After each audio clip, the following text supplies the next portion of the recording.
Burt-Godwin, and we are talking with Tina Randolph Contogenis. She is the president of Eris Talent Agency. We were talking about the writer's strike, or I'm sorry, the actor's strike and the writer's strike. We also, Tina, I wanted to ask you some more questions about your agency because I was noticing on Instagram, I think at the top bio it said, no submissions via Instagram or DM or something.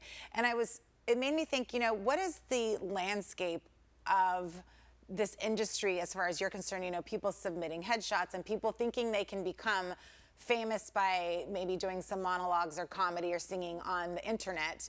How does that translate into how it's looking for you and what you do? It's really funny because, some of the submissions we get, we look at every submission, but some of the submissions are just crazy. Like these people will be like, get me on TV right now because I'm beautiful. Yeah. The things that they say. Most of the submissions, we do not call in for an audition. I'd say maybe 1 out of every 1,000. Just because we are at a point where we are not developing a lot of clients. We are taking clients that have a lot of experience. So the only exception is for the commercial department. So the commercial department always is looking for families, and families are booking a lot of the commercials still. Really? Yeah.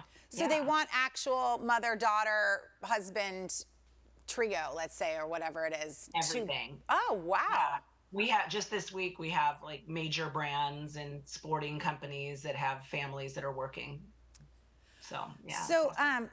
So yeah, going back to how people submit, what their headshots are looking like, is everything just looking a lot different now that people can film on an iPhone, or it just seems so different now than when it was? I mean, I remember when I was doing casting, we had books with Polaroids of people's faces stapled, and I would have to hand go through the... And we deliver them, get them delivered by courier, right? Exactly, courier, and I would call everyone with their call time change, hours, and now it's like, send an email and it's done.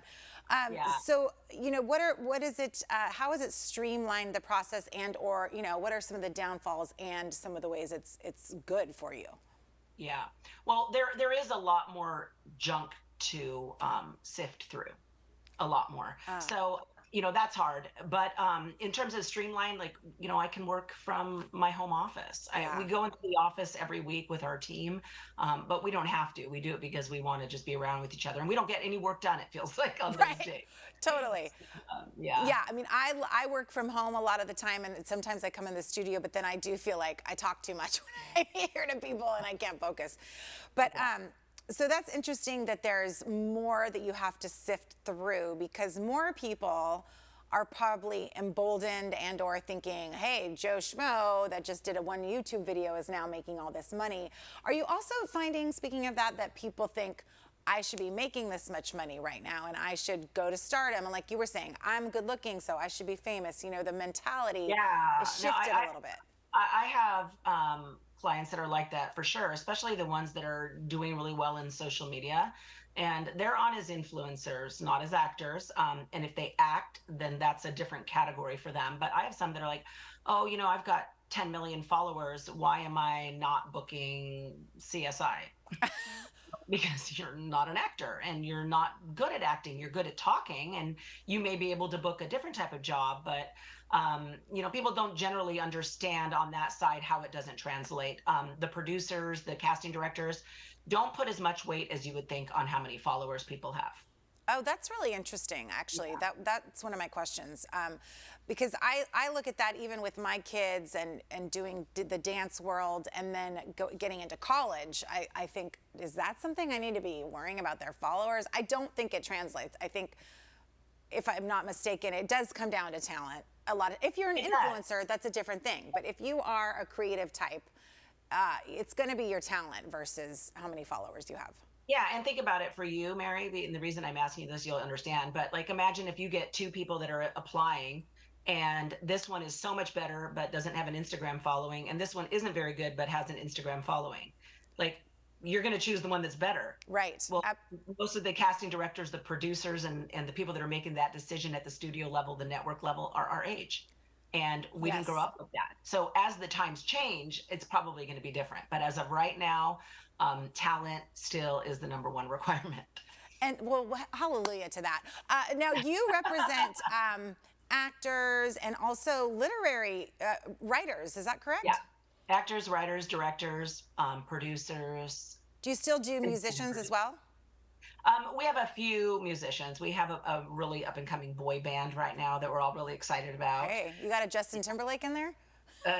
These guys are amazing. They're gonna be awesome. We should have them on our show. Oh my God, they would be amazing. You'd love them. They are going to be the next thing, and they've got a great team behind them. So awesome. Good. Now, and then you also have you're based in Los Angeles, correct? But you have offices all over the world. Is that right? London, I read, and Mexico.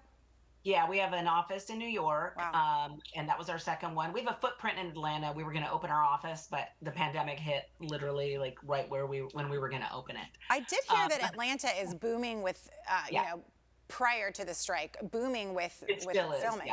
Yeah, it is. Yeah, and then we have an office in Mexico City, and we have a partner in the UK. Okay, is there a lot that's filmed in Mexico City? A ton. Wow. Okay. And they're filming U.S. McDonald's commercials in Mexico. Really interesting. Yeah. Interesting. Yeah, lots of commercials, not just McDonald's, like all these brands. Okay, awesome. And a lot of movies, a lot of TV shows, both U.S., but most of them are cast out of here and go down there. So the ones that our Mexico team does are the ones that are like the novellas, or some of the specific shows that are shooting down there with Mexican production and things like that. Yes. Well, I remember when that happened with a lot of our crew that we worked with at Stu Siegel Productions, went down to Baja. And there was a bunch. Tremors was filmed down there. My ex-husband was down there. I don't know. So a lot, and I mean, a lot of that reason is the cheaper costs, correct? Yeah, and the actors down there do not make a fraction of what the actors up here make. Right. So we have actors that are working on shows that are filming down in Mexico, and then we have U.S. actors that are coming in and filming on those same shows, and that's where it's really hard when you're like, ooh, you're offering this amount, but I know that you pay my guy a way higher role, and it's the same role. I mean, way higher amount. So that's where it's really hard. Do you come in and ask for more money for them then? Yeah, but they say no. They do. They're like a hard no. No, they live here in Mexico. They don't have their U.S. papers. So, but there is a workaround.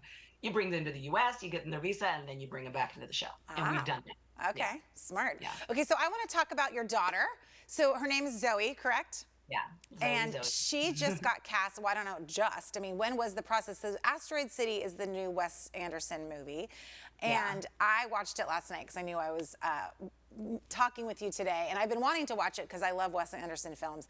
Talk to me about that process for her. And you know, as a mom, you know, thinking, how do I want my 12-year-old in this industry? Did you have trepidation about that?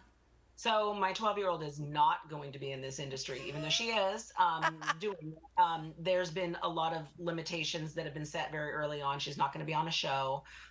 She can do, the rule was you can do small guest star roles and you can do movies. Okay. So we see this movie, Wes Anderson's our favorite director, our whole family's favorite director. So we see the breakdown. I'm like, okay, we'll submit her. And she gets a call. All right, we'll tape it. Now this was almost 3 years ago. Oh, wow. So yeah. November, 3 years ago. Long time process, right? Yeah. And then over the course of that year, she got callback after callback. And as she's getting more callbacks, we're like, uh-oh. Like, she might book this. But she already knew she was going to book it. Like in February, because it's my older daughter's absolute fate. Like she has Wes Anderson everything. Yeah. And my daughter's like, I'm just going to let you know that I'm going to Europe. And she's like, why are you going to Europe? She's like, because I'm booking the Wes Anderson movie. And I'm like, oh, I love how confident you are, Zoe. She goes, Mom, but you need to get me my passport because I don't have my passport. It's going to take some time because at this point it's COVID, right? Right. Like, oh, okay, we'll get your passport. Like, and I'm thinking, I don't want to jinx it and get her passport. Like, let's just let it go. Right. And so when she booked it, it was 2 years ago in the summer, and we got the call. But I got the call as the agent, and they did not know I was the mom. But then this crazy thing happened. So then I'm like, hey, okay. So I actually handed it off to my partner to close the deal. And then we had to go to Europe, and we went. But Wes has a policy of no agents at all on set, no assistants, no agents, no managers. So really? I'm the mom, but you're I'm the an mom. agent. So I was like, I'm just going to be her mom. Yeah. So I didn't say anything to anybody, but mind you, we're for a month and 1 week quarantined with 10 all the kids that are in the movie, right? Wow. So we're getting to know these people really well. And everyone's asking me what I do, and I'm in like, oh, I'm into the industry. Like, what can I say that isn't lying but isn't saying it? Right. And like week 3, someone's like, "You came up as a Facebook suggestion," and I'm like, Oh "Oh dear. Well, it was a very fun film. We're running out of time because I could probably have a whole nother segment with you about the movie, because it was just, as somebody in the industry, it was like this weird line between film and TV and I don't know, and great. theater. I loved it. But Tina, thank you so much for spending so much time with us today. It was a pleasure chatting with you, and congratulations to you on all your success.